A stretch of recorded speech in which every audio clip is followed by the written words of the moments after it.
Welcome to the Salmon Runs YouTube. Enjoy the video. In this video, I will explain how to connect Kotak Neo with TradingView. The most direct and efficient way is through Kotak Neo's integrated Trade from Charts feature. This powerful tool brings the advanced charting capabilities of TradingView directly into your Kotak Neo platform.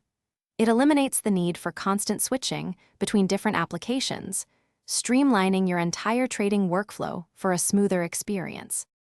Accessing this feature is straightforward.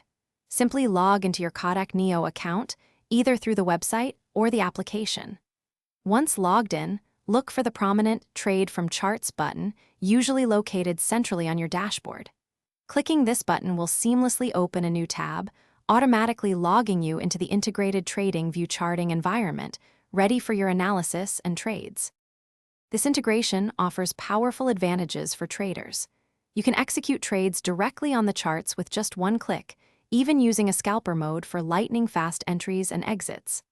Live profit and loss tracking is visible right on your chart, providing immediate feedback. Plus, you get access to unlimited indicators and multi-layout charts, all without any additional premium fees, enhancing your analytical capabilities significantly. Ultimately, this direct integration is designed to optimize your entire trading journey. By eliminating constant tab switching, you can focus better and react faster to market movements, avoiding missed opportunities. It provides a holistic experience where analysis, execution, and management all happen from a single, intuitive screen. Kotak Neo offers this advanced TradingView integration at zero extra cost, with brokerage typically at 10 rupees per order. Thanks for watching. Consider subscribing if we helped you.